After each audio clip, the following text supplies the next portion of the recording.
moins d'un an après son couronnement, qui s'est déroulé le 6 mai 2023 à l'abbaye de Westminster, le roi Charles III a vu sa santé sérieusement décliner. Le 27 janvier 2024, le père des princes William et Harry a été hospitalisé à la London Clinic, pour une opération de la prostate. Quelques jours plus tard, le 5 février 2024, Buckingham Palace annonçait via un communiqué que Charles III est atteint d'une forme de cancer, précisant toutefois qu'il ne s'agit pas de celui de la prostate. Depuis, l'inquiétude règne autour de l'état de santé du roi et chacune de ses apparitions publiques est scrutée à la loupe.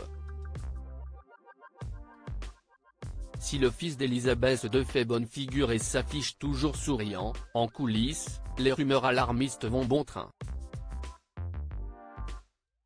Selon les bruits de couloir, le jeune monarque de 75 ans serait bien plus malade que ne veut le laisser croire la cour, qui envisagerait déjà le pire. Charles III @Alastair Grant-AP. L'organisation des funérailles de Charles III en cours.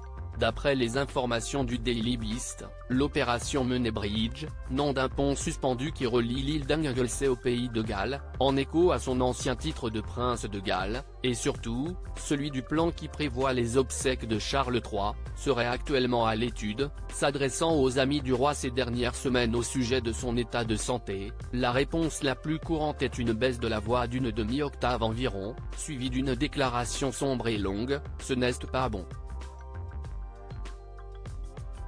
Peut-on lire dans les colonnes du tabloïd. Cependant, la monarchie n'a pour le moment fait aucun commentaire sur l'évolution de la santé du souverain, apparemment trop occupé à préparer l'organisation des funérailles de Charles III, qui ont débuté dès son accession au trône. Mais ces derniers jours, les plans ont été dépoussiérés et seraient en cours de mise à jour.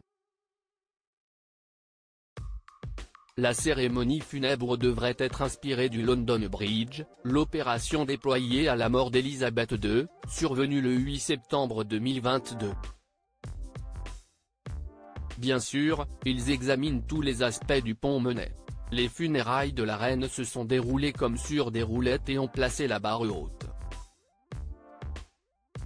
Ce n'est pas une question d'émotion, c'est un travail, pris très au sérieux, a informé le journal britannique.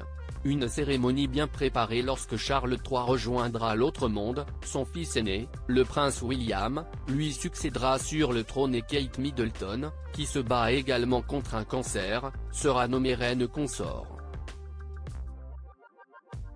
Dans la foulée, plusieurs personnes du gouvernement britannique seront informées de la triste nouvelle dans un ordre bien précis. D'abord, les membres des Windsor, puis le Premier ministre, le secrétaire du cabinet, ainsi que les hauts fonctionnaires de le bureau des conseils privés du roi, a expliqué le média page 6.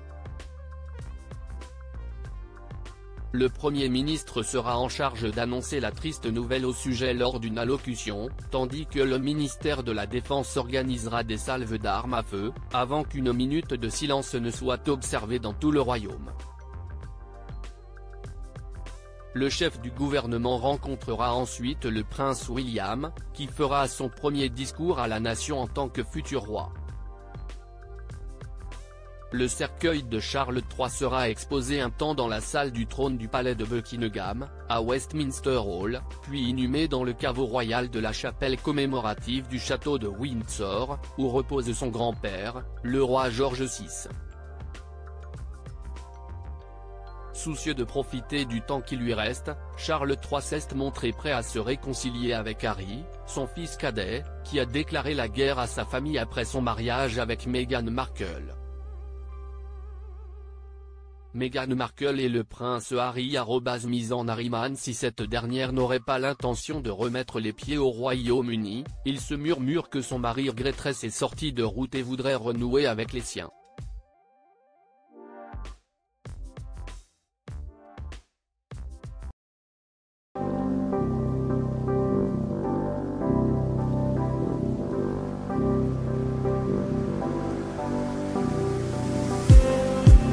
Just just need